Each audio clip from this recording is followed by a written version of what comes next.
Tonight on Creature Features, terror strikes as a group of scientists square off against the greatest threat to humankind, giant crabs.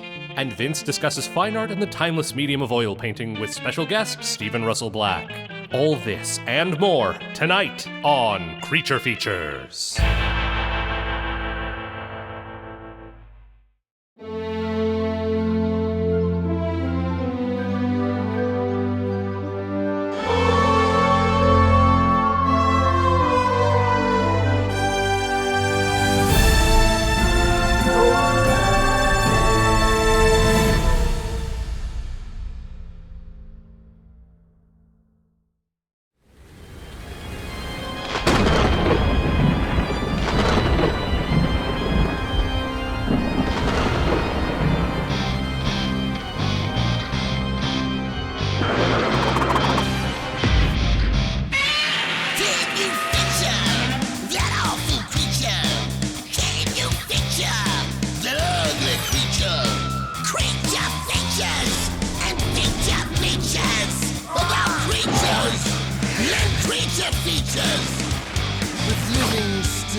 Welcome to Creature Features. I'm your host, Vincent. This is my butler, Mr. Livingston. And the silly little flibbity-gibbet on this end is my charge and foundling, the gloriously gory Miss Tangella. And do we have a most incredible program in store for you? Not so much. Sorry? You are presenting that preposterous crab movie again. Again? I'll have you know, it's been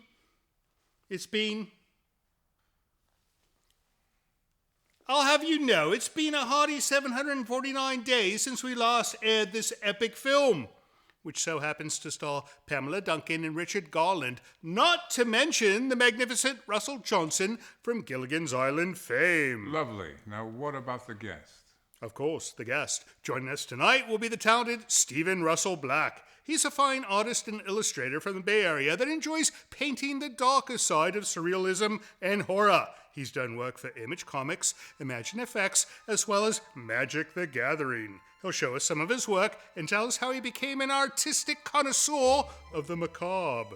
So don't go away, for it is to be another night of horror, portrait, and crab souffle fright, right here on Creature Features. Stay tuned.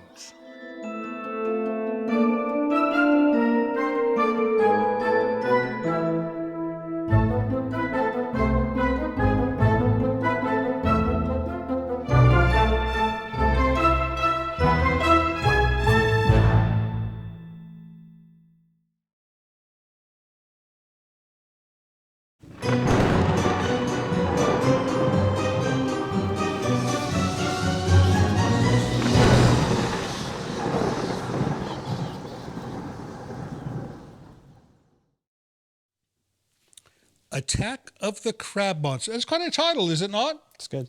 No, I like it. Yeah. And not because it's the crab monster, it's because it's the attack part. Makes it exciting, right? Anyways, welcome to the show. We are joined by the wonderful Stephen Russell Black. You are a talented illustrator, painter. What's your medium? I paint in oils. Paint in oils? Yeah. You know, so few of the artists that come on here paint in oils. Yeah. They tend to be illustrative, computer, or crayon. Sure. I just find oils is like a timeless medium that you know, and I like when I finish a piece for there to be this relic. Yes. That you hold on to, and oils are this like timeless thing. I completely agree. And the word timeless is appropriate because we've got a few paintings around here that have been around for many hundreds of years, and they're still good. The only thing you have to worry about them is the lacquer. Oh, the varnish could be need to be changed from time to time. Yeah. Have you seen the process they go through to do this? It's incredible. I have. Yeah. They're like chemists, where they mix just the perfect amount to remove varnish, but not the paint. Yeah. Right. So your stick is macabre. Yes. You like painting creepy things. I do. And how'd you get into that? I think since a kid I was just drawn to like creepy stuff. Right. And so the thing I'm chasing in my work is to do creepy stuff, but for it to be beautiful. So, nice. Yeah. Yes. No. Luxurious creepiness is a good thing. No. That's why we designed this home, is to make it luxurious yet creepy. Or is it creepy and luxurious? I don't know. I can't quite say, but. You know, I don't know if you met Tangela yet, but she's rather creepy and luxurious as well. So, it's like a strange contradiction. Yes. In a sense. All right. What do you say we start this film, and when we come back, we're going to take a look at some of your work, right? Yep. All right. Off we go to Attack of the Crab Monsters. Don't go away. The best is yet to come, I'm told.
And the Lord said, I will destroy man whom I have created from the face of the earth, both man and beast and the creeping thing and the fowls of the air, for it repenteth me that I have made them.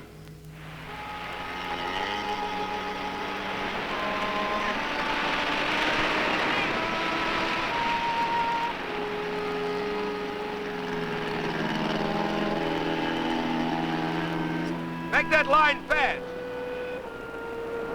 Everybody ashore.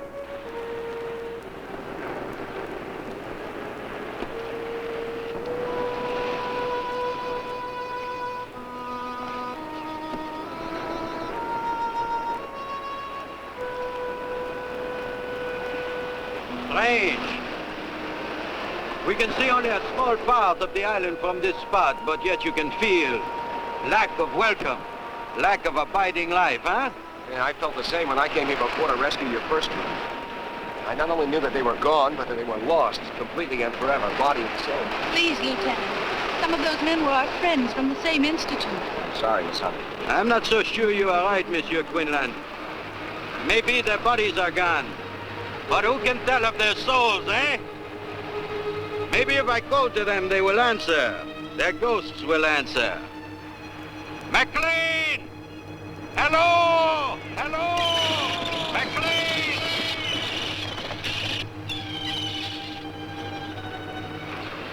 Where is the house, Lieutenant?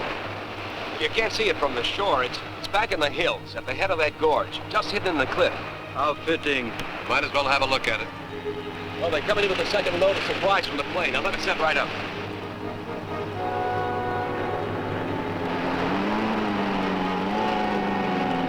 Hold your headway!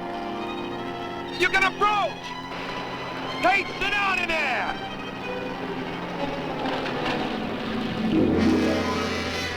Well, get him up! I say he's on the bottom.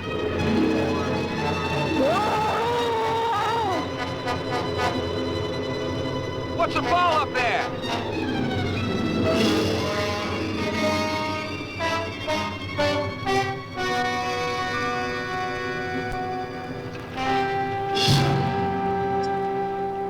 God help us.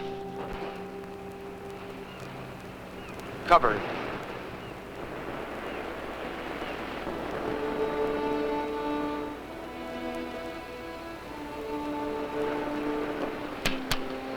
You know, I wish I'd get back. I don't like being out here all alone with old Tate's rigor mortis. Sam, how did a nervous guy like you ever get involved in demolitions work? Nervous? What do you mean nervous? I'm not nervous. It's a little high-strung, that's all. Come on, help me get these pineapples inside. You know, I don't know what we're going to use these for out here anyway. That's just to practice pitching by those babies out there.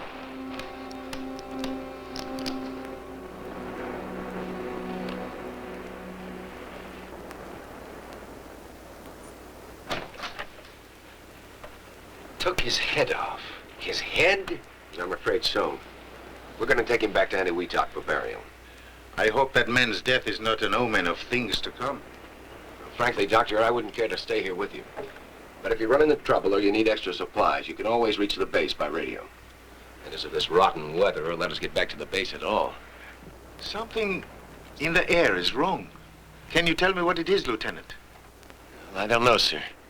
Maybe it's because there's no sound. No animal noises of any kind.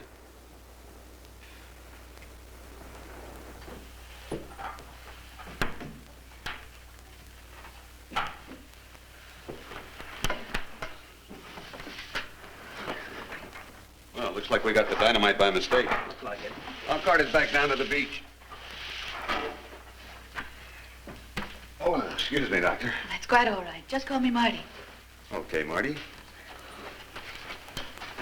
You know, the Navy boys really fixed this place up. I'm almost going to enjoy being here. Yeah, you'd never think it was a complete wreck a few months ago. If you want to see a wreck, take a look at my back. Yeah, it'll be dark in a few minutes. Want to come watch the takeoff? I'd like to. I'll get the others. Lieutenant, I don't want to annoy you again, but nothing was left? Not a hair, nor fingernail clipping? Only McLean's journal? Well, that's all, Doctor. That they are dead, I can believe possible. But to vanish from the face of the earth? No. The Navy thinks they were all at sea in their small boat when the typhoon hit. Lost with all hands is an old story. Yes, but...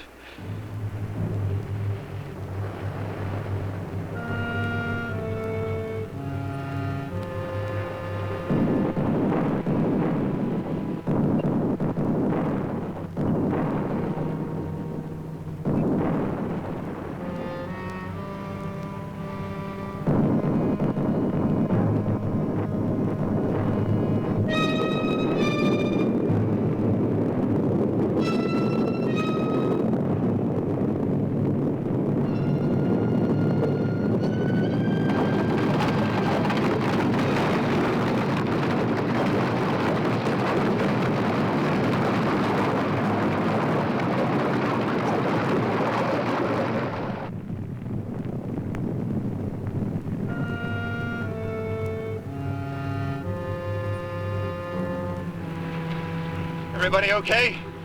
Yeah, it looks that way. You okay, Mac? Yeah, it's nothing that getting off this old pile won't cure.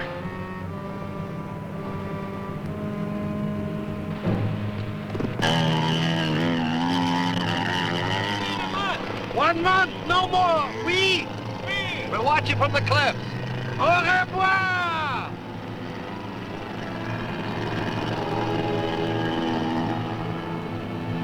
Did you hear those sounds just before the quake? What sounds, mon ami? The deeper booming and rumbling? No, I'm afraid not. Dr. Carson means the explosions. We should get up to the cliffs.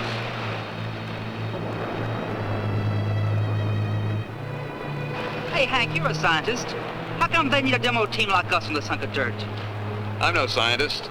I'm a technician and a handyman. So you still don't know what's going on. Well, you remember that first big H-bomb test? The one that blew Ujulap Island right out of the ocean? Now, who forgets that? A tremendous amount of the radioactive fallout came this way. A great seething, burning cloud of it sank into this area, blanketing the island with hot ashes and radioactive seawater. Dr. Weigand's group is here to study fallout effects at their worst. Dr. James Carson is a geologist. He'll try to learn what's happening to the soil. The botanist, Jules Deveroux, will examine all the plant life for radiation poisoning. Martha Hunter and Dale Brewer are biologists. He works on land animalism while she takes care of the seafood. Dr. Karl Weigand is a nuclear physicist. He'll collect their findings and relate them to the present theories on the effects of too much radiation. We blow up mountains for the geologist Carson. But this is the second bunch of brains to come out here. What happened to the first? They were here, and a storm hit, and they were gone. That's all anybody knows. Doesn't anybody wonder? Everybody wonders. They just don't like to talk about it. Come on, we'll miss the takeoff.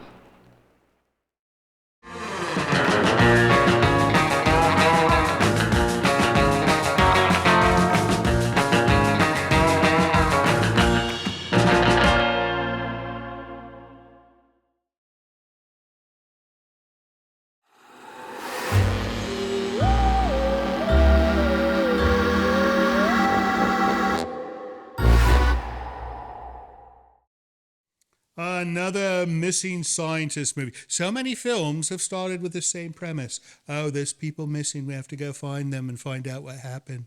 What in God's name is this?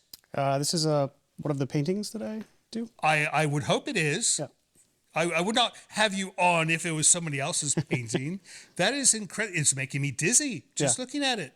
So what's the concept behind this? This is a portrait of a lady who has 3 eyes. 3 eyes. And the third eye is calcified and sort of blinded, so it's blind third eye. Blind third eye, which is a play on? Third eye blind. Interesting. That's what you should. Have you offered it to the band? No. You should. Could be an album cover. That should be the album cover. Yeah. Right. No. What band? They probably watch this program. There you go. So you need to make this your next album cover. This is incredible. And the work is, I saw your website with the images on the page, and this pops. You cannot get that pop from an image on a computer. Oh yeah, the oil painting itself in person has this, what they call a stained glass window effect. Is that what it is? So the light has to travel through all the layers of paint and then travel back out, and it sort of has like an ominous glow to it. Absolutely. No, that's absolutely true. It just does not look, and it will not look the same on your television either, but in person, this is incredible. So do you sell these to the public? I do, yeah, on my website. Right. How wonderful. So if somebody wanted to buy this one, yes, they would have to pay a fortune for the original. It's currently on my site. You can buy the original or prints. Oh, really? At StephenRussellBlack.com. Oh, how wonderful. And what's this say? Oh, I just put the information like when I made it and... oh, that's smart to do. Yeah, the materials it was made out of. Oh, you made this one recently? Yes. How nice. And you do a wonderful job with the framing. Thanks. You did that on your own, right? I did. Wonderful. All right, what do you say we get back to Attack of the Crab Monster, and when we come back, you have another piece to show us, right? Yes. All right, off we go. Don't go away, because something spooky is going to happen in the film soon. I don't know what, but maybe you do. See you soon.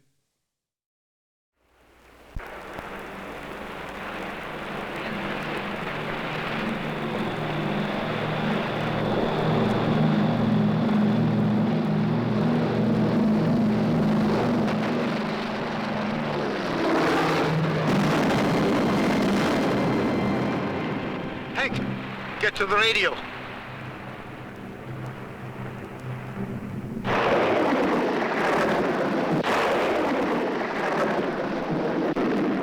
There's something.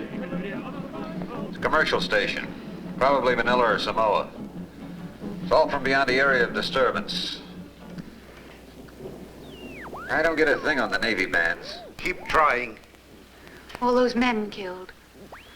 We can't even send word through this storm. The Navy will send a search plane, honey.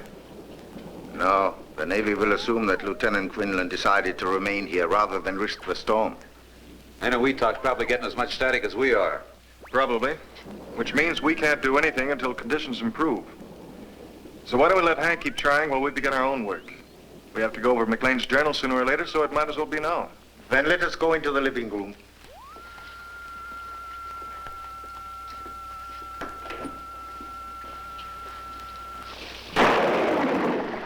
Thursday, March 11th.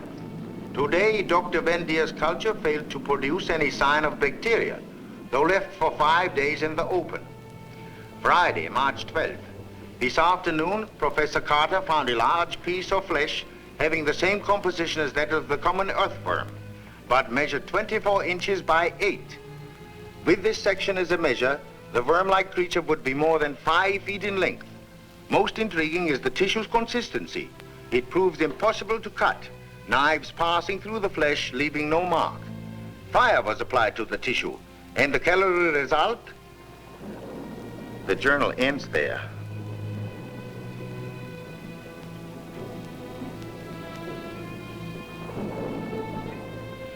Well, it's getting very late. Why don't we work out tomorrow's schedule and then get some sleep? What about that 5-foot night crawler? Well, excuse me for being so stupid, me and that book you're reading. We weren't laughing at you, Hank. It's just that McLean didn't really mean to imply that the flesh was from a big worm. He said from a worm-like creature. You know, it might have been a sea worm. They've been known to grow much longer than 5 feet. Well, excuse me for shooting my mouth off, but the journal didn't say anything about the sea. Just talked about worms.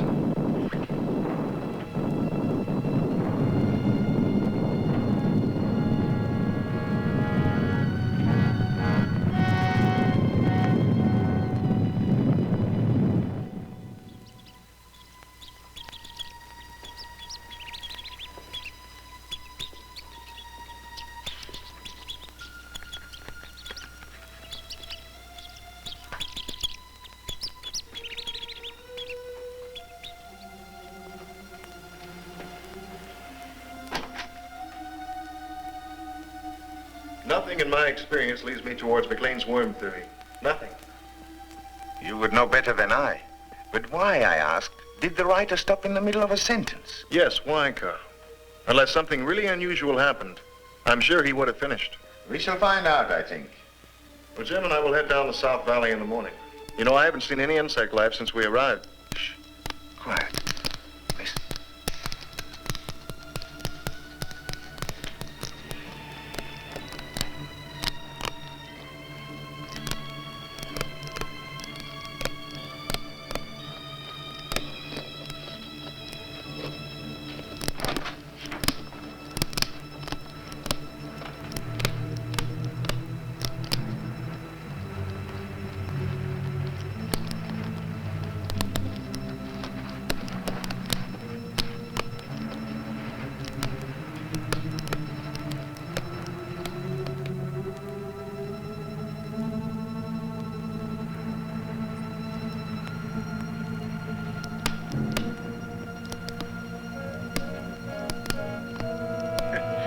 Just the wind.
Hello friends, Tangela and I would like to take a moment to compel you to join Creature Features TV. It is our new streaming service that offers you early access to Creature Features from your computer or your favorite set-top device. You can see the full archive of Creature Feature episodes, movies we've yet to present on the show, a library of items from the original program, plus many other items you won't find anywhere else. Your small yet generous subscription fee not only supports the operation of the service, but actually helps finance the creation of our show. It's a very inexpensive way to ensure that we'll be able to continue producing Creature Features for years to come. Not to mention it'll keep Tangela out of making mischief and wreaking havoc in the village as well. So please visit creaturefeaturestv.com to learn more. And thank you so much for your support. You do cause trouble.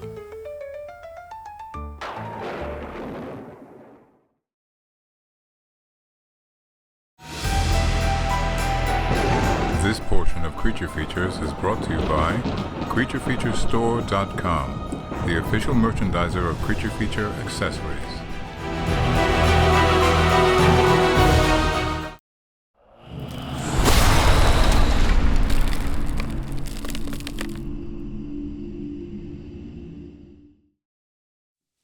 Do you recall Benji?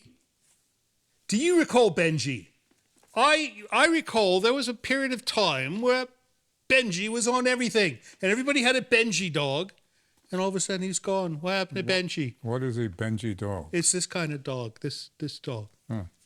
What is this? Somebody in the comments put in a comment saying what kind of dog this is. But the Benji dog, they all called him Benji dog. Didn't you have a Benji dog? I did not. You had a Benji dog? I had no time for pets. Sweet dogs. Anyways, welcome back to the show. We're going to do some mail because you send us mail, and if we don't read it, that would be wrong, would it not? That would be wrong. How about some mail, Mr. Livingston? Mike Stanescu. I'm sorry. Bless you. Gesundheit. Mike Stanescu. Vincent, we love the way you talk and announce different things. You are very interesting and funny. You know, somebody called me a carnival barker the other day. And, you know, at first I took offense, but after some thought, it's difficult to be a carnival barker. Not everyone can be a carnival barker, yet I can. So. Because you can bark. Well, it's not actual barking like a Benji dog. It's... barking. No, it's projection of the voice. I should have been a singer. You know, I play guitar in a band. I should have sang. You've heard me sing. Yes, indeed. It's not very nice to me. He goes on, Tangela is so different and refreshing. Well, different, yes. Refreshing? Refreshing? I don't know. Mr. Livingston fits perfectly with you and Tangela. Oh. He would not agree with that statement, sir. The three of you are perfect. Well, thank you, Mike, and we thank you for watching the program. What is with the strip? Are you trying to save paper? Of course. I look like I'm really reading a teletype or something. Pete Costanzo. The Pete Costanzo? Look at this. Saw your Friday night movie, Demoni, or Demons, and I want to ask if you're going to show the sequel, which is aptly named Demoni 2. Clever. My wife, Janie, and I enjoy your show immensely, Pete Costanzo. We'll look into that. I didn't even know there was a second one. I had no idea. I mean, that first movie was so good that why would they bother to make a second? It's like making a second Star Wars. It's never going to be the same as the first one, right? They made more than some. I know, and none of them are as good as the first, are they? That's my theory. I could be wrong. Everyone's so nice to us. Give you another one of these nice letters. This was forwarded from Channel 56. Channel 56. Where are they? In Michigan, right? Somewhere else. One of our stations in Michigan. Midwest. Let's see. This is forwarded. So this is from somebody named Douglas Bonds in Frankenmuth, Michigan. He goes, Dear Channel 56, I would like to file a formal complaint about one of your late-night offerings. Oh, this will not go well, will it? Specifically, a horrid program entitled Creature Features. Never have I nor my family been forced to endure such juvenile nonsense. She's the reason that he says juvenile nonsense. While we typically enjoy your programming, like Miss Scarlet, Antique Roadshow, and Nova, this monstrosity you air on late-night weekends should be relinquished to the trash heap of other stations carried by Trinity Cable, like what one might find on channels 2, 4, and 7. I wonder what they show on those. I bet those are good stations, too. Please consider canceling this rubbish and replacing it with something more appropriate. Even the big comfy couch would be preferable to the vomit expelled by this program every Saturday night. I like that line. That should be in one of our marketing pieces. The vomit expelled. We are the vomit expelled by every Saturday night. Whoa. Isn't that wonderful? Yours truly, Douglas Bonds, Frank in Muth, Michigan. There's a phone number here if you want to give him a ring. Anyways, that it? That would be it. That's it for mail. If you'd like to send us mail of your own, visit Hello Creature Features, a little webpage that tells you how to send us a package in the mail, something in the post, or a vile email if you so prefer. We'll be right back with Stephen, but first let's get back to Attack of the Crab Monster. We'll see you soon.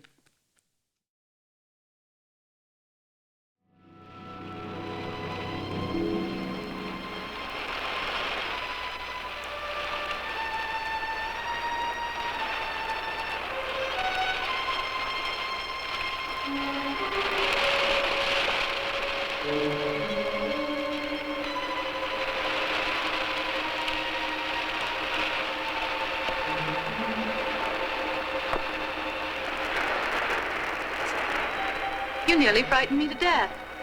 Well, no, I couldn't very well announce myself underwater, could I? Besides, you look scared down there. Well, I was scared. And lost, too. You know, Dale, it's funny, but I was using a big black rock as a landmark. But when I swam back, the rock was gone. Well, I did see something move near you. You did? I wonder what it could have been. I don't know. Just a big black shape moving through the kelp. Land crabs and seagulls. Everything else is dead. Bill! Arthur! What's the matter, Carson? Come up the path. We'll meet you. I must have found something. Come on, Hunter.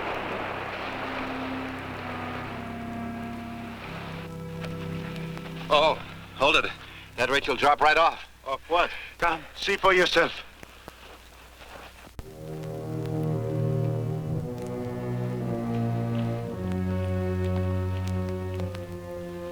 But only this morning I came along this path on my way to the beach. And it wasn't there. You mean this pit wasn't here before? It has only appeared in the last 20 minutes. And it's at least 50 feet deep. Nothing but land crabs. I want to go down there. No. Why not? You are a geologist. You know that a second disturbance would cause a cave-in that would crush anybody down in the pit.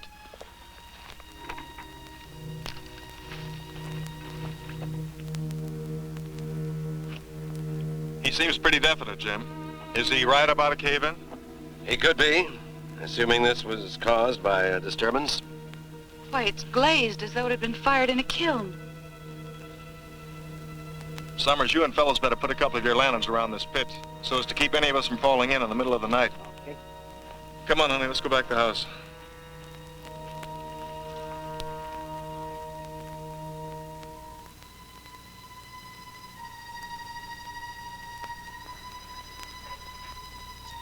Martha, awake. Martha Hunter, awake. Awake, Martha. It is McLean. Awake. McLean? Martha, come to me. Help me. Help me.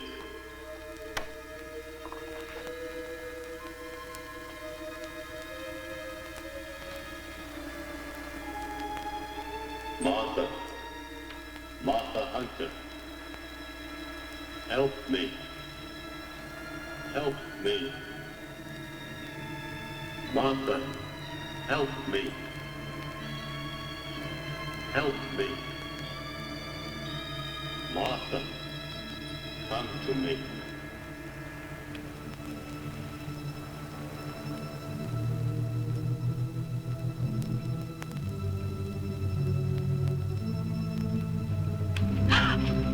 Jim, but...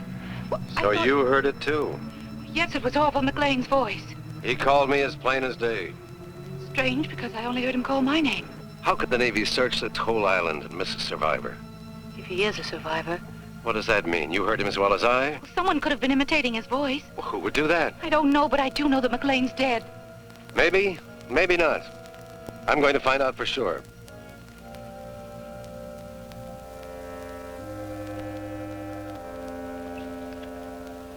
Jim, you're not going down there. Yes, I am. But Carl's against it. He's afraid of cave-ins. I'm not. Keep the sawmill out of sight. Jim, you don't know what's down there. What could be other than earth, water, and a few land crabs?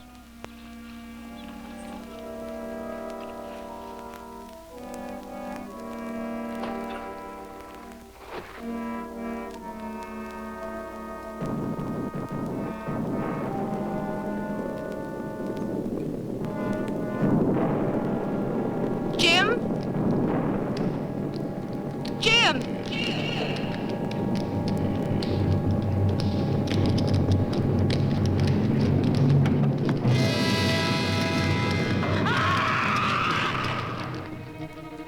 I see her. Marty. Oh, she has fainted. No more. It's all right, honey. It's all right. Where's Jim? He's in the pit. He went into the pit. I saw the rope go slack. He must have fallen during the quake. I warned him. Carson! Can you hear me? Are you alive? My leg. It's broken. We are coming for you. Don't try to move. No, Jules. But we must go down to him. Not this way. The rope may be too short. Then how? Through the caves. The great caves to the sea. But how do you know the caves connect with the pit? Gentlemen, for reasons I have guessed, Dr. Carson also, these caves must join the pit, because the pit was created from below, not from the surface. Dale, take Martha back to the house. The rest of us will look for Dr. Carson.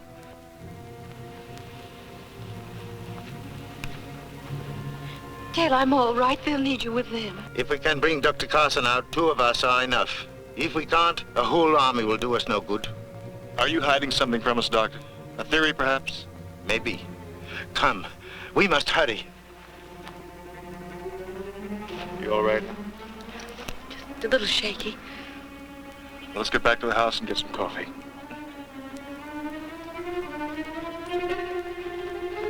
Oh, I thought you were the boogeyman. I thought we heard a girl screaming during the quake. Did part of the cliffs fall away into the sea? Part of them. Well, it was pretty dark where we were, but it looked like the whole island was coming down. The boulders almost crashed us in the tent. The whole island, yes. We must go faster. There is very little time. Little time for what? That is Dr. Weigand's small secret. Let us catch him and find out.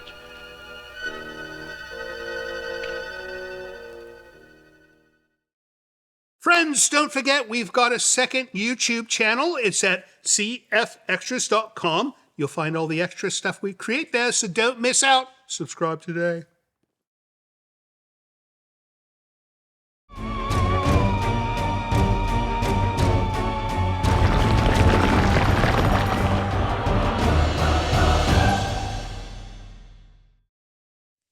Pick a card, any card. Don't pick death, though, because bad things might happen. We'll talk about these in a moment. But Stephen, artist, Russell, Black, tell me something interesting about this film. Roger Corman shot this film, and it only took him 6 days to complete. 6 days? Yeah. To do all this? I bet impressive. it took you more than 6 days to create these wonderful tarot cards. It took me about a year. A year? Yeah. You have to see these. These are incredible. We're going to put a few of these up. And now, are these typical industry-sized tarot cards? They are the correct size. They are the correct size, Yeah, right. and the illustrations are just my own unique take on the different archetypes. Right. Now, these are incredible, and they're all like gold. Is there a reason for that motif? Well, they have a sepia. I like that. When I draw, I like to draw in like the sepia kind of tone thing. It just seems more old-timey. And Yes. again, that timeless quality to the work. Right. by all means. So this took you how long to make? It took me about a year from the time I started sketches to the time that I got the product back from my printer. So you did this all yourself. This was not a commission job. No, it's just a personal piece. Where I did all the. And you said this is your logo. That's my logo, the skull heart. Oh, how wonderful! The skull heart. That is rather unique. Yeah. So, who would typically buy a set of these? Tarot readers or tarot enthusiasts or collectors. Right. I have a lot of people who do readings, use my cards in the readings. Do they all have numbers? They do. Those correspond to the different cards in the set. Wow, that's incredible. You should try a deck of regular playing cards. Yeah. Do your own take on that. Sure. What would the King of Hearts look like? It would have to include my skull heart for sure. No, but what if the King of Hearts was a zombie and his heart was hanging out? I like it. I like it. Right, something like that. I don't know. This is why I do this, because I'm no good at art and stuff like that, which is probably a good thing, right? All right, let's get back to the film, and when we come back, you have some kind of book we have to take a peek at, right? All right, off we go to Attack of the Crab Monsters. We will see you soon, maybe if you're lucky.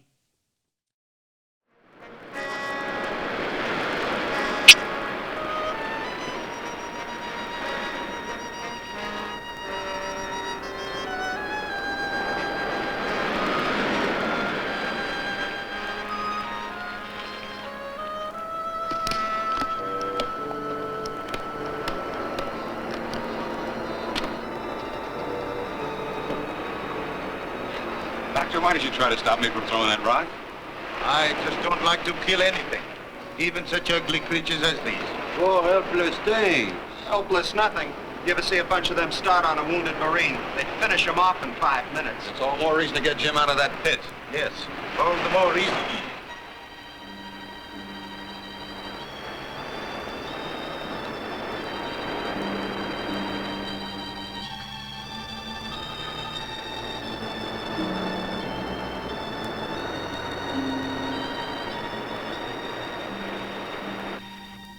Now, what do you want with McLean's journal now, honey?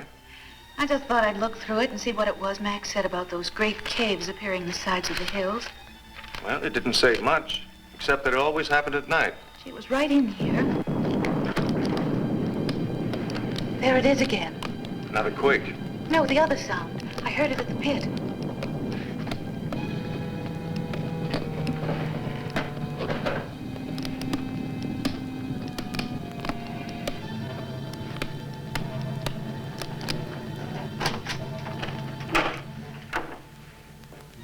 You know, if we both hadn't heard it, I'd swear it's my own imagination.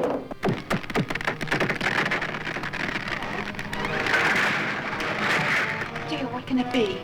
I don't know, but I'm gonna find out. Now stay here, Mommy. Don't go in there.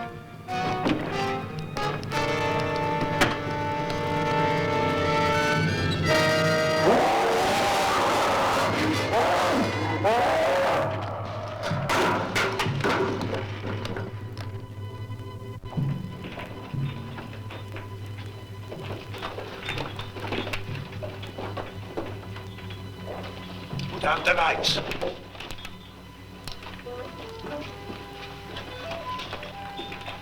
There's light ahead. It's coming from the pit. Carson, we are near you! Quiet. Come quickly. He's still alive. So let's get him out of here. We will get him out. But we must move with caution. Why?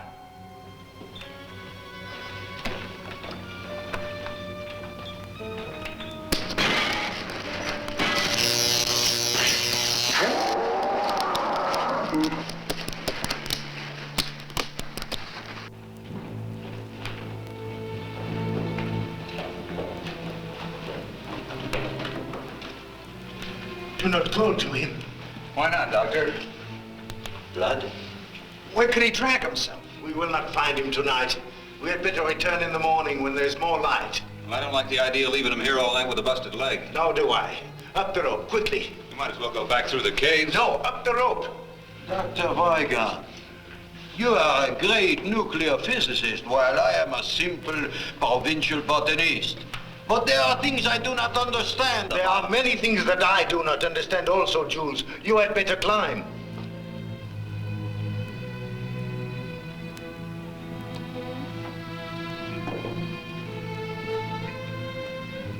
Our tent's just outside the cave. We don't have to go up the rope.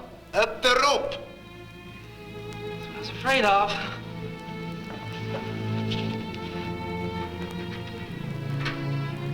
It stopped. Whatever it was must have damaged the wiring. Light one of the kerosene lamps, will you, honey?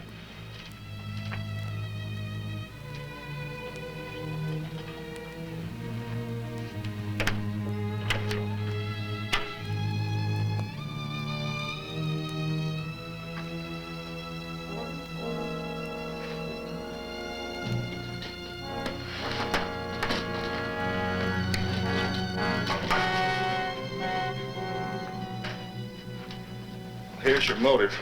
Food. But not much considering the size of the thing that did all of this.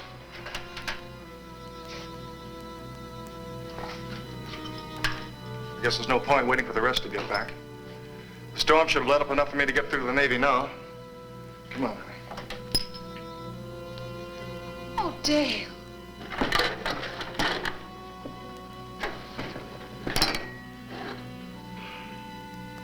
Whatever it was that did this deliberately destroyed the radio.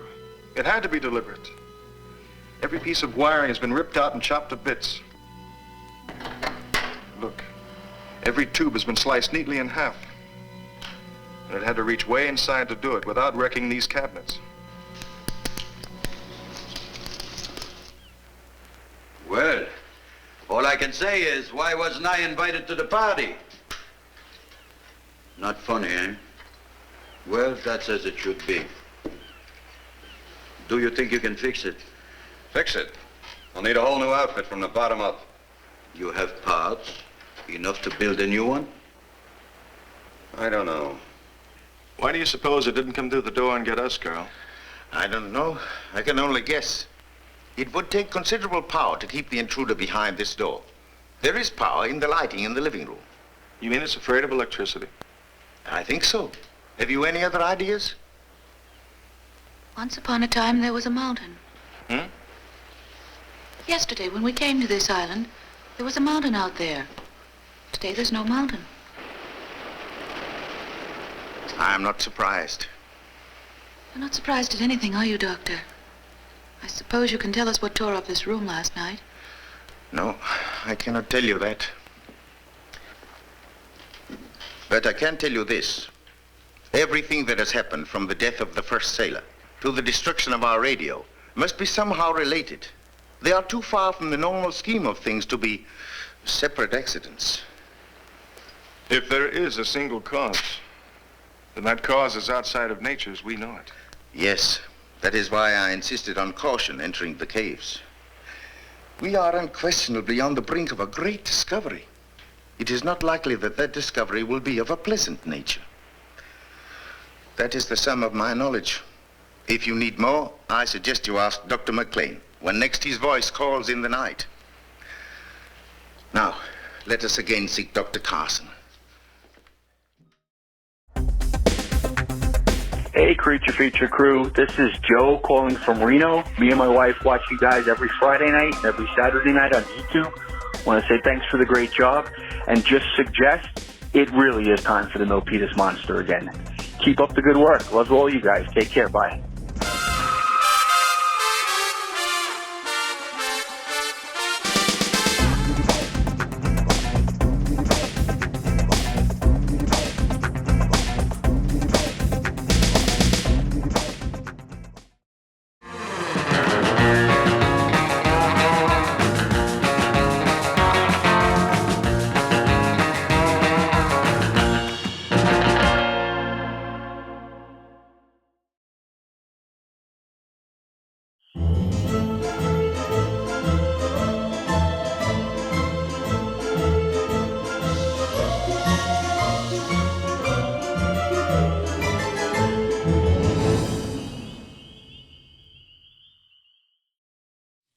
Artist Stephen Russell Black. Who does your hair? Oh, I do, actually. You do a fine job. You know, I think my hair would be that same color if I did not color it. Yeah, it's not my real color. It's my real hair, but it's not my real color. Yep. Now, people always accuse me of wearing a wig. Oh, yeah? Did they ever accuse you of wearing a wig? No. Oh, Yeah, see, you have a privilege in life that I do not have. I am continuously accused of having false hair. He has false hair, but I do not, and he does not. So, anyways, there's that. Welcome back to the show. We're watching Attack of the Crab Monster. And you know what our director just informed me of? When they were filming this, Russell Johnson, the professor from Gilligan's Island, he took a break from Gilligan's Island to do this film, I suppose. He broke his toe, and Roger Corman, the director, just said, oh, let's put a piece of tape on it and get back in the water and get back to work. Got to make those 6 days. 6 days, right. Make a movie in 6 days. I don't know how they do it. I mean, maybe it took them 5 years to write the script, right? And they wrote it specifically for a 6-day shoot. That's a possibility. Who knows? What have you there, sir? This is a copy of my art book. Oh, nice. It's called Writhe. I must see this. Show me. So this looks like a thing that would be in a fine home. There's not much there, except for the Skull Heart logo, but you call it Writhe? Writhe. Writhe. Yeah. And this is a showcase of your best work, I imagine. Oh, my goodness. Oh, this is fantastic stuff. So I will show a few pages here, but we're going to pop up some images. These are incredible. So you like crows, I imagine, or is it ravens? I do like crows, yeah. Ravens. No, they're wonderful. They're wonderful birds. I noticed you do this morphine thing where you put two heads together. I love the idea of like the next step in evolution of humanity. So, with that, there's a lot of growing pains. So I'm trying to show mistakes. them. Yes, I'm trying to show them morphing and trying to become something more than they are. Oh, right. No, these are fantastic. So, in doing these, do the nightmares come before and inspire the art, or does the art inspire nightmares for you? I get asked that a lot, and it's odd. I don't dream. They say I've heard that they say you just don't remember your dreams if you think you don't dream. But my experience is that I don't dream. But I do have very vivid daydreams in the day, which I try to jot down and goes into my work for sure. You know, that's a topic worthy of an entire episode. You don't dream. Nope. So you've never had a nightmare? No. Well, that's a terror you've missed out on. But I'm a super heavy sleeper, so I think that's part of it. Like. And why do you think you don't remember? Because of the heavy sleeping. Like, I don't think I'm like at that state where I like remember the dreams. I'm not a doctor, but I have a theory, and this is how it goes. My theory is as follows. You actually do dream, you forget, and then during the day, during these daydreams, you begin to remember your dreams, and that's where this terror comes from. Look at this woman. She has half a head. Right? This must have come from a nightmare. That's the only place it could have come from. No sane individual will come up with this unless it came from a nightmare. Now, this is fantastic stuff. You know what it reminds me of, though? The Night Gallery. Oh, I love that show. If you were around back then, which I assume you're not old enough to have been. No. But if you were, I'm sure Rod Serling would have commissioned more than one painting from you. That would be amazing. These are fabulous. This book is for sale, right? Yes. All right, and your website is what? StephenRussellBlack.com. StephenRussellBlack.com. Go take a peek. There's this absolutely fantastic work there, and it goes on for days. It's like this is your full-time job, I imagine, right? It is. Right. Wonderful.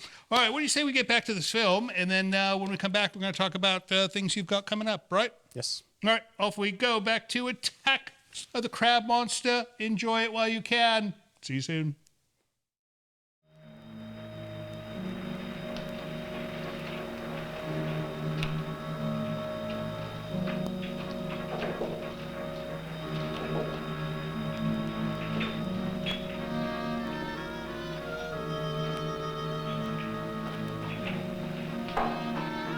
I don't understand this. We've covered every exit from the base of the pit. Wounded as he was, he couldn't have crawled this far. And yet still no sign of him. No will be, eh, Karl?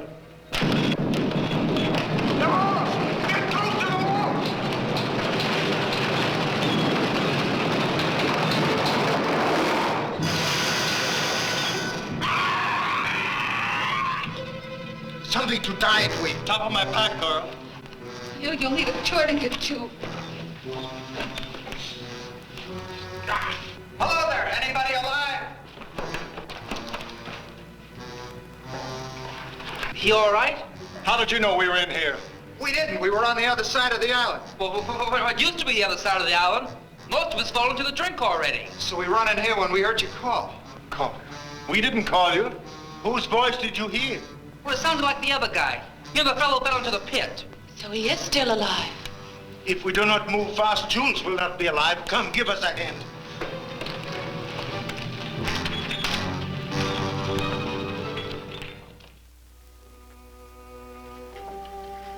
This will help you sleep, Jules. Thank you, Martha. I could use some sleep. Messieurs et mesdames, je voudrais présenter pour votre inspection la seule fleur unique au monde.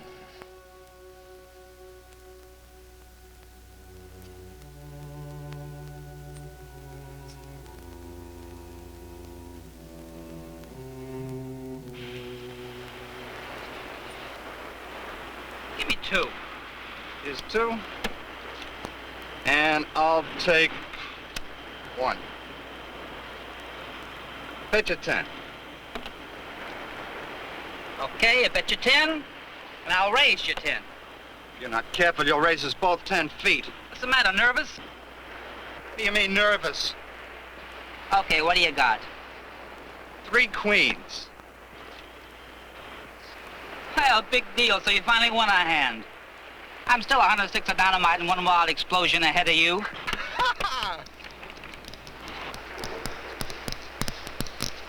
What's that? Sounds like a kid dragging a stick across a picket fence. We ain't got no picket fence out here.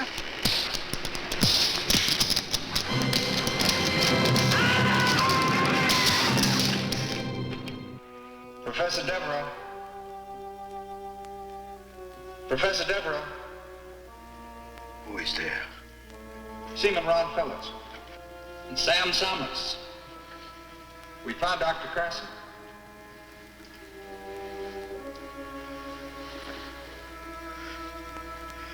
Where are you? We're outside. We can take you to Dr. Carson, but you've got to be quiet. Very quiet. Will you come? Yes.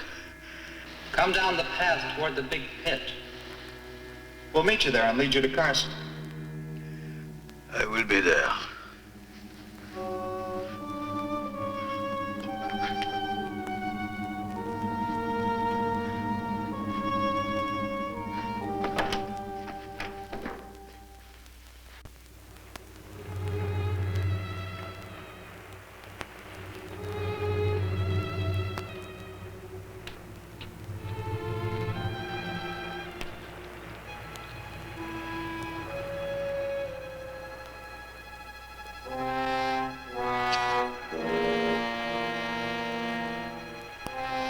Fellows! Summers! We're right here, Professor.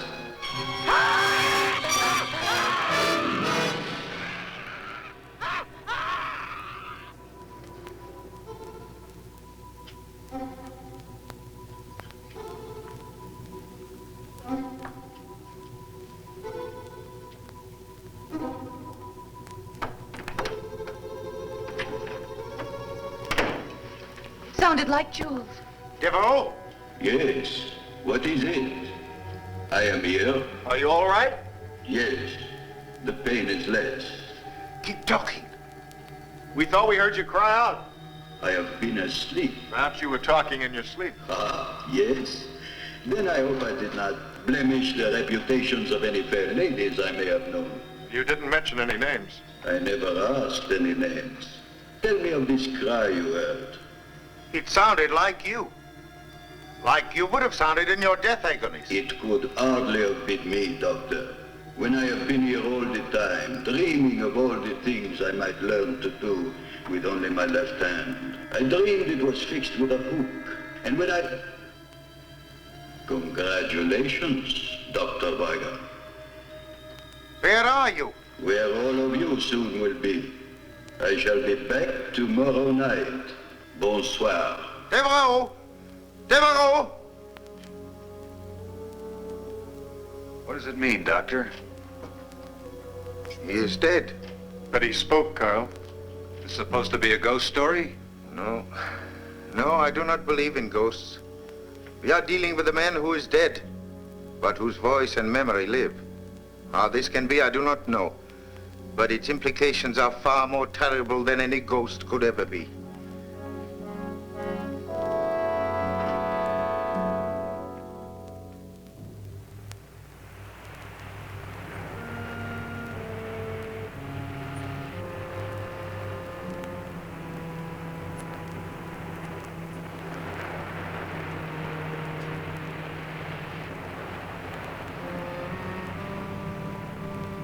But what happened to their bodies, Karl? They were eaten. Even the bones? The bones are, I think, hidden.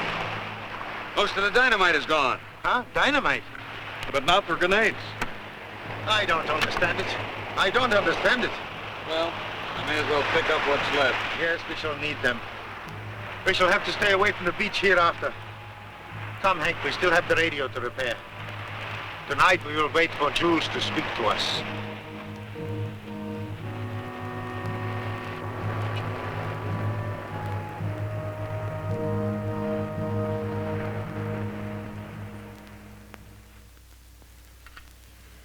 Well, it's long after dark. You should have heard him by now. We will hear. Be patient.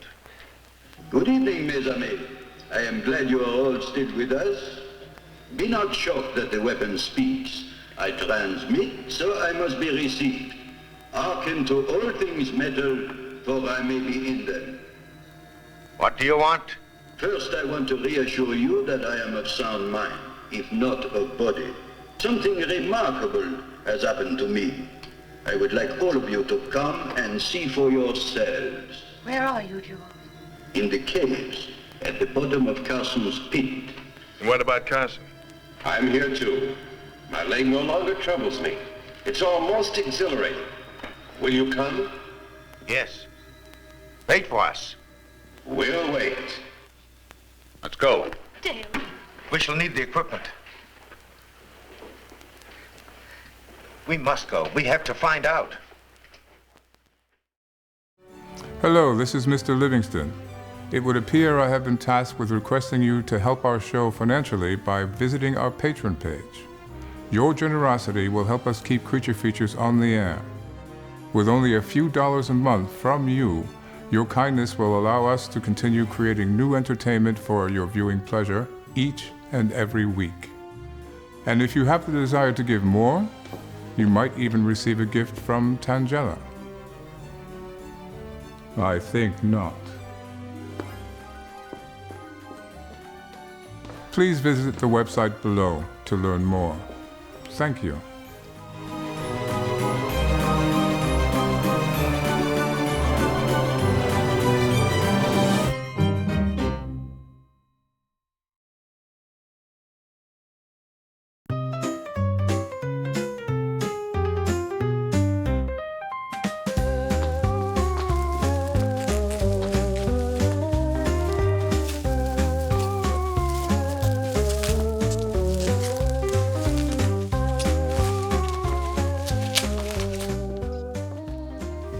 You're wasting the bubble wrap. Put it away.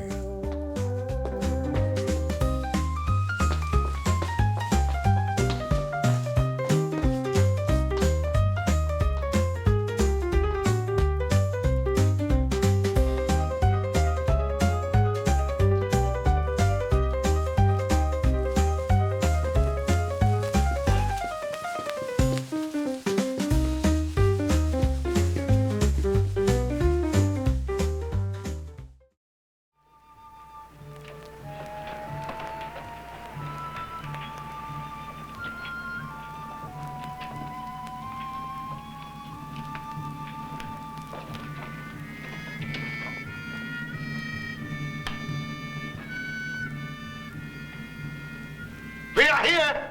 Show yourself!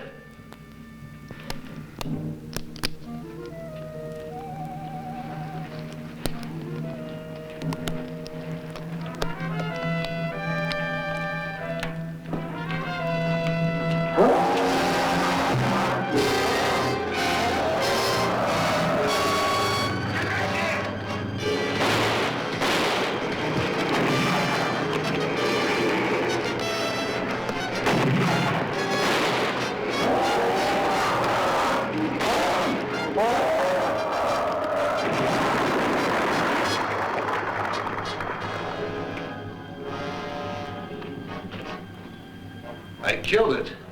Yes, by the sheerest luck. Why didn't the grenades hurt it? Remember what the journal said about the worm? Yeah, that a knife passed through it like water. The stone penetrated its brain, or motor area, or whatever keeps the thing alive. I think if we remove the stone, the crab would return to life. Oh, let's just leave it be, huh? We will bury it. If a blade passes through it like a finger through mercury, then like a river of mercury, we should be able to sever a part of it by completely separating it from the rest of the body. Thusly. There. Now we have a specimen. Set your dynamite, Hank. Do you have any theories, Doctor? Perhaps. All I can tell you now is that this is a male land crab, which you as a biologist will know better than I. Yes, Karl. I know the species appears to be that of an ordinary land crab, but...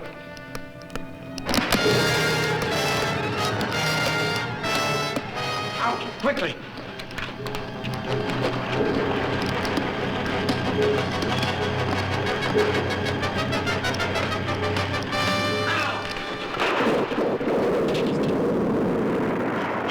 Destroyed McLean and all of his party. You have destroyed them and tried to destroy me. This, mes amis, was one great mistake.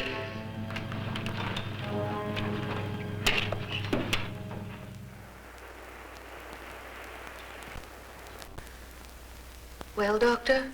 Oh, this is ridiculous. The molecular structure of this crab is entirely disrupted.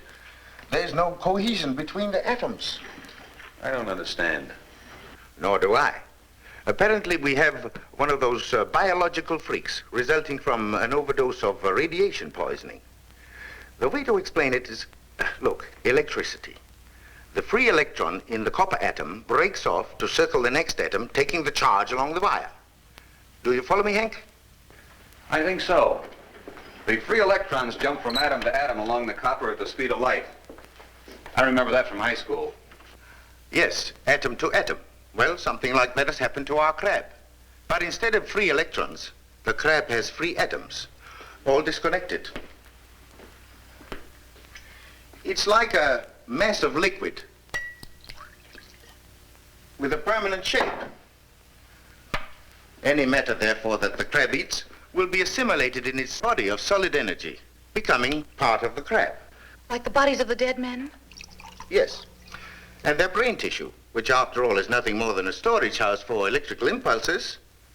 That means that the crab can eat his victim's brain, absorbing his mind intact and working. It's as good a theory as any other to explain what's happened. But, Doctor, that theory doesn't explain why Jules and Carson's minds have turned against us. Preservation of the species. Once they were men, now they are land crabs. Okay, Professor. How are the crabs blowing up the island? I am not sure. But imagine they are able to send out arcs of heat. They are packed with it. The sides of the pit were glazed as if the rock were melted. They can melt and fuse parts of the caverns, explode the materials contained, and bring about the slides. Why? To get at us, of course. Looks like we're on the verge of a blessed event. What's that? What's that? Or is this the one you killed? No, it is still alive. We did not kill it. Notice the belt of yellow fat on the base of the shell? It would indicate that she's in a very delicate condition, and pretty close, too. I, for one, should not like to be around to hear the patter of so many tiny feet. And we've got to kill it. Kill it? It's easier said than done, Hank. Now, wait. This needs some thought. Doctor, you're not going to suggest that we save it for science. That would be suicide. No, thank you, Martha. I have no ambition toward becoming a mad scientist. But I do think we ought to try and capture the thing. Would you not like to examine a live specimen? Certainly I would. But I had a chance to see how the specimen examined the lab wall last night. Hey, take a look at this.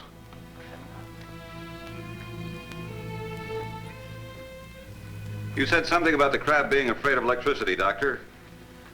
Let's find out.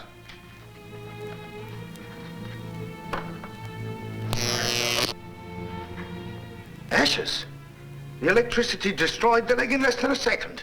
That proves that the crab is negatively charged. Yes. Then, Hank, you must create a trap of positive energy. Ha! It works! Sure it does, Doctor. It's easier to build than a model airplane. The charge must be just strong enough to de-energize the crab, long enough for us to remove the claws and cage it, but not strong enough to kill the thing. Well, that's fine, Karl, but how do we get the crab to step into it? Apparently the creature sleeps by daytime. We must take the ark and place it in one of the well-traveled cave routes. He has 8 legs with which to step on the plate. I am sure he will manage. Yes, but you'd better select a new approach to the cave. The beach entrance is completely underwater, and the pit is...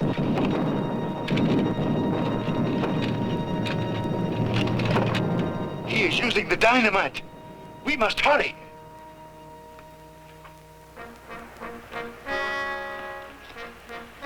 You've already lowered the electric eyes into the cave? Yes, you must place them either side of one of the upper caves. The lower caverns will be flooded by now. Use the underwater channels to the ocean as your escape. We'll try to attract his attention from up here. Take care, honey.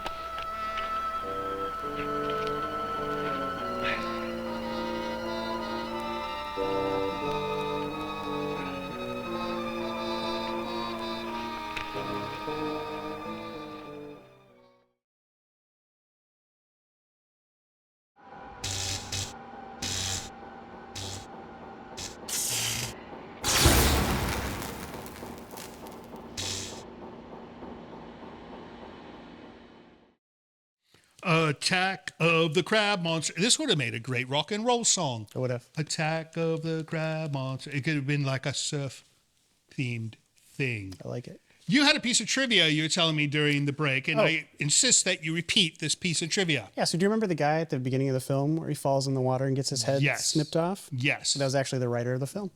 Who was the writer of the film? Double duty. Was this a low-budget issue where they had to like make the writer act, or could it have been like a cameo thing? It's odd cameo. Maybe he thinks he's Alfred Hitchcock, but different. What is this wonderful piece of art you have in your hand? So this is a my octopus lady piece. Octopus lady piece. Lady shirt. You have to come up with a better title than that, Stephen. I call it it's called Human Shell.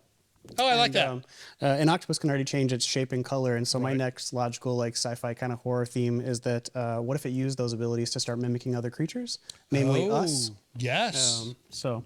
And you think if it did this, it would choose an attractive woman in a nice nightgown? I do. Of some kind. I do. Yeah, that makes sense. Let me see this. Oh, this is incredible. So was this oil on canvas as well? It's oil on masonite, and the original would have been a 2-foot by 3-foot oil painting. And this is a print, of course. That's of a print. The original. Yeah. We're going to put a big one up, but here's what it looks like in living color. And so a piece of work like this would take you how long to do? It would take me about 3.5 weeks to a month. It's took an entire month to do. Oh my goodness. Yeah, I start with a little sketch, planning everything out. Right. And then that gets transferred over to a larger piece of wood that I then just painstakingly do layer after layer of oil until it builds up to the final product. Now, is this like you start this project and you're focused on it and you are focused on it till it ends, or do you've got other things going on? I wish that was the case, but oftentimes it's I also work as a commercial illustrator doing other projects, and so I'll be working on my piece, and if I get a call for something else, then I'll work on that at the same time as well. Right. But because they're oils, I'm usually working on 3 paintings at the same time, and as one kind of gets worked in where it's like a little too wet to keep working into, I'll move that around and work on another one. Oh, and so interesting. they kind of get built up at the same time. I didn't know that was an issue. So perhaps you should invent some kind of like blower system. Yeah. that would like helps the paint dry quicker. Now, you cannot rush art, right? No. There's no rushing art, and you know the side jobs that you do, that's the rushed work. That's like the grind work you do to keep bread on the table before like a rich person buys this, because you cannot charge $10 for this painting. No, never. In fact, you cannot even charge $10 for the print, because I could see they're numbered and signed. So these are fantastic. Now, if people want to get a print of this, they can go to the website we showed before, which was StephenRussellBlack.com. Correct. Right. Go check that out. All right. Well, what do you say we wrap up this silly film, and when we come back, we're going to find out what you have on the horizon. Excellent. All right, off we go to the end of Attack of the Crab Monster. Don't go away when those credits roll, because Tangela will be here expecting to see your lovely face. And if she does not see it, she will use 4-letter words quite loudly. So make sure you're here for that. See you soon. We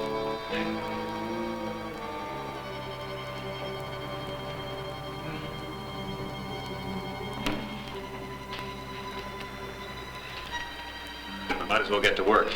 I'll plant this one, you take the other. All right.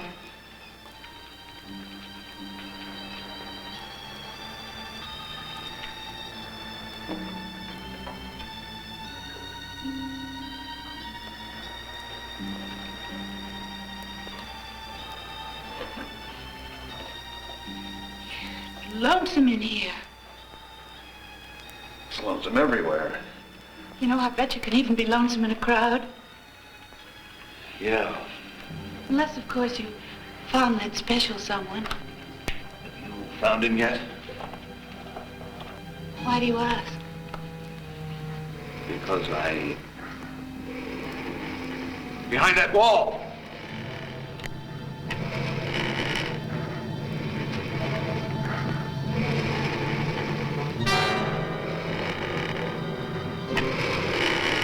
This might be the perfect time to collect some of Dr. Weigand's mercury. If I can't make it back, you get out of here as fast as you can.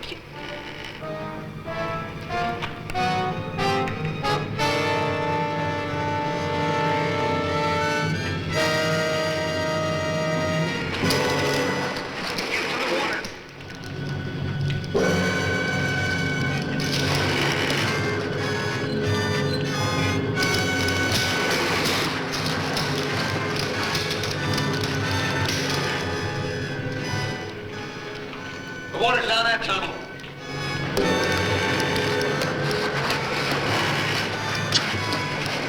Dale, they just ran across the bottom of the pit into another cave. Martha! Let's get down to the sea entrance.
It's no good shooting, Dale. The bullets pass through it just like X-rays. So, you have wounded me, and I must grow a new claw. Well and good, for I can do it in a day. But will you grow new lives when I have taken yours from you?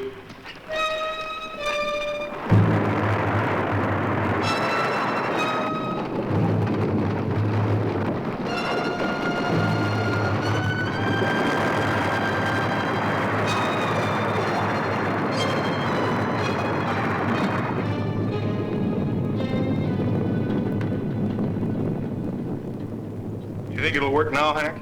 It should. Everything's put together. The generator's always worked. All we have to worry about is the strength of our signal. That is, if Dr. Deveroux and Carson will leave us alone long enough to try it out. I'm afraid they won't. Rather than our receiving radio signals, they would prefer to receive us in that great common stomach of theirs. Well, come on, Karl. Let's go out and see what's left of this rock. I hope there is still something left upon which to stand. Well, I guess it's about time I fixed her some food.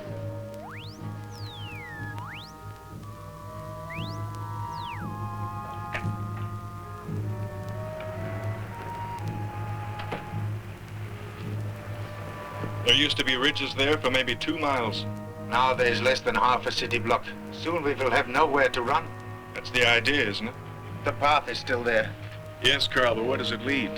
To the pit and to the sea. At least to the sea. We'll soon find out.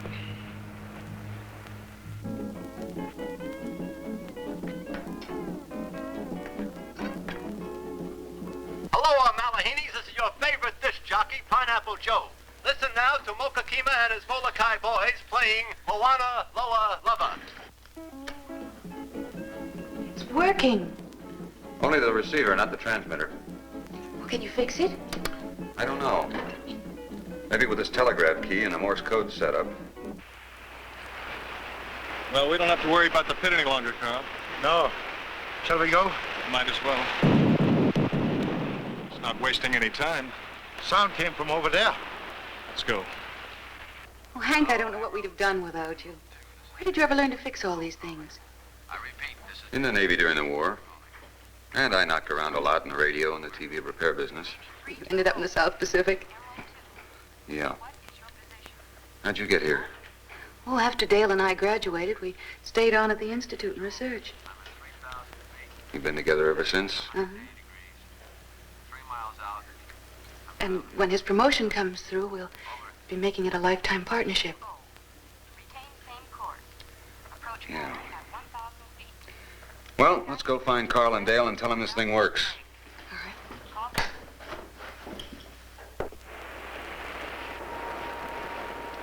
Is that not oil? Yes, it is, Karl. I've never heard of oil being found on the Pacific Islands before. The detonations must have opened a source deep in the island. But look, it seems to be coming from 2 sources. I suggest we trace them. Do you want to follow this oil underground? I feel we must. But the crab, Karl. The crab is like a rattlesnake. It can be heard long before it can be seen. I believe we can keep out of its way if we only remain alert. He knows this better than we do. That is why he's trying to reduce this island to a small corner from which we cannot escape. All right. But at the first sound of a rattle, get out of there, huh? All right, don't worry. Don't worry. You follow this stream, and I shall follow the other one.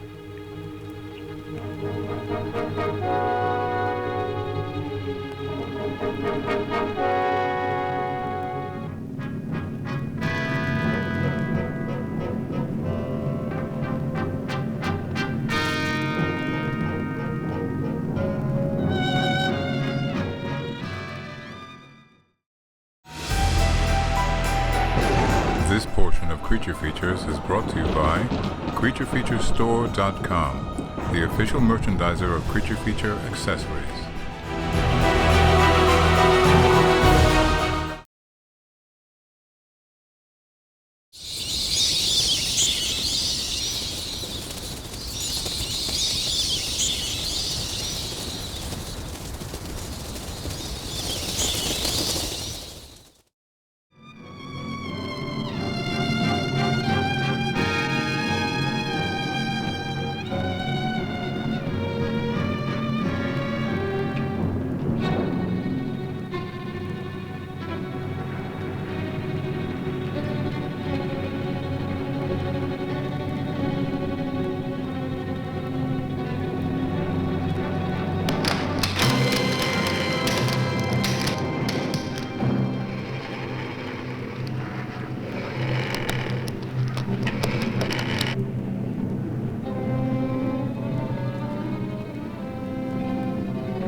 Karl's down in the cave. Why did he go? Never mind. The crab is heading straight for him. We've got to get him out before it's too late. Now let's go.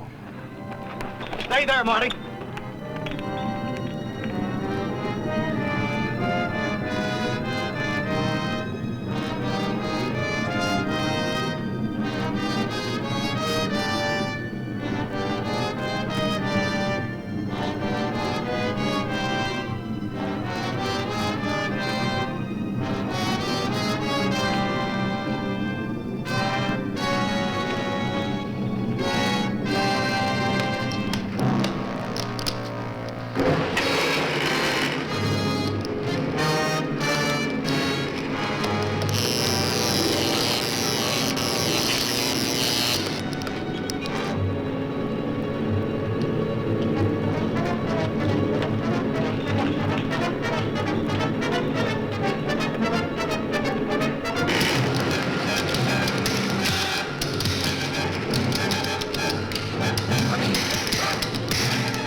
Did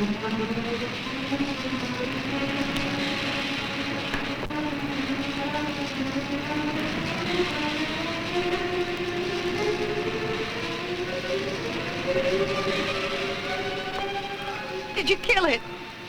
No. He can avoid the mainstream. Of all of us, I thought Karl would be the one to... That fire won't hold it very long. I don't think it matters much anymore. Well, just so it holds it long enough for me to get one message away. Just one more SOS. Hank, you got the radio? That was quick thinking, Dale. The pity is that all fires must one day burn out.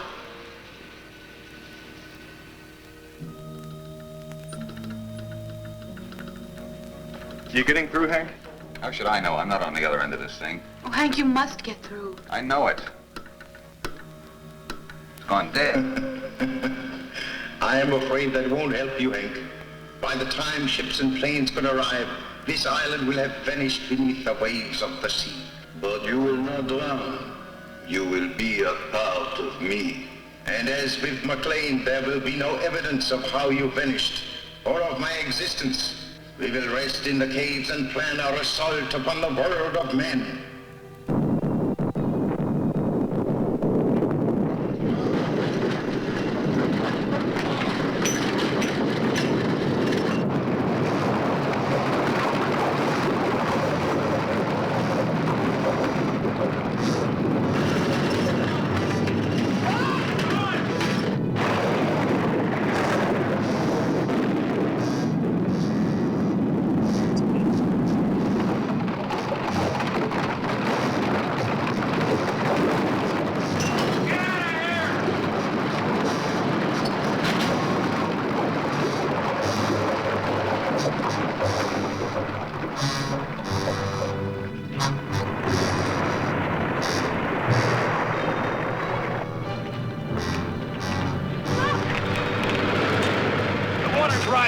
Come on, Heim!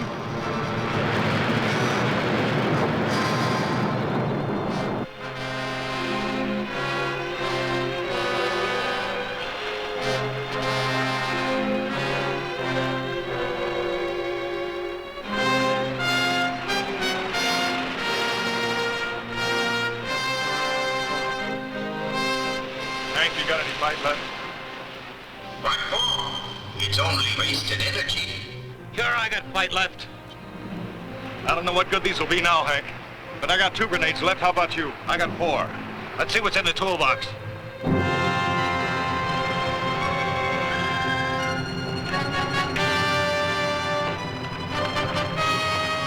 Transmitter's still working. Here, this looks good.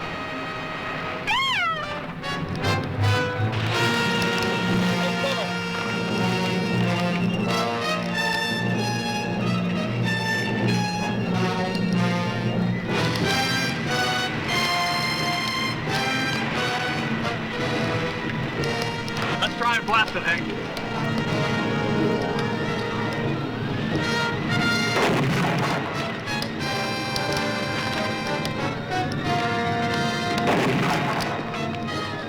Foolish, very foolish.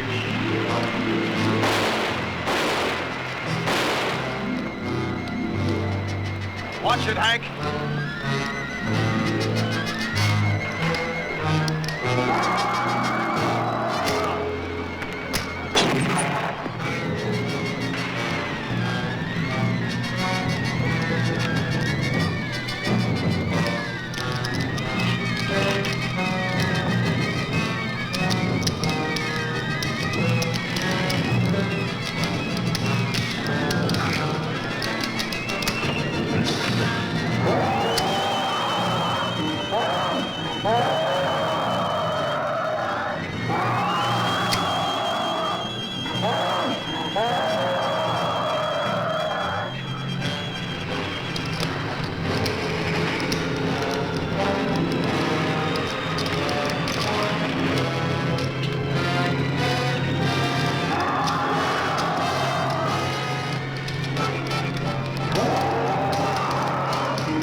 Gave his life. I know.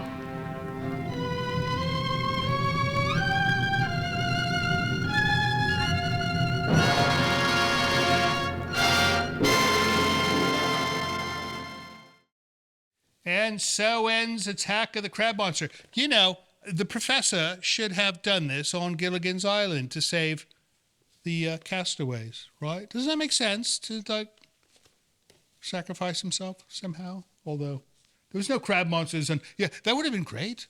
Ending for Gilligan's Island, they just all could be eaten by crab monsters. Oh, well, one can only wish.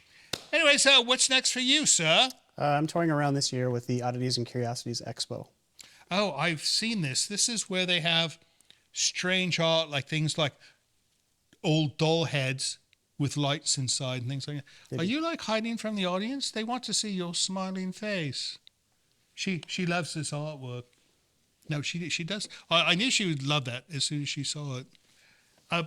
So Arts and Oddities, and that goes all over California, I mentioned, right? It's all over the U.S. They actually added a couple of dates in Canada and Australia this year. Have you ever been to Canada or Australia? I have not. Oh, are you going to do it? Not this year. Oh, wouldn't that be wonderful? Go to Australia as an artist, showing off stuff like, you know, Australians. We have a lot of Australians watching our show, and they would love this type of stuff. But, you know, they also like putting things like this on the barbecue, so I suppose it may not work out completely. So, that's wonderful. All right, well, thank you so much for coming on the show. If you're in town again, do come visit us and show us some more of your art. And as far as you guys go, thank you so much for watching our silly program. We know you could have been watching something else tonight, but you chose us. And for that reason, we love you, and we hope we will see you next week. So, Stephen, I'm thinking this painting here is rather wonderful. However, could I commission you to make one like this that has an octopi body and her ugly face on it? We could do that. Yeah.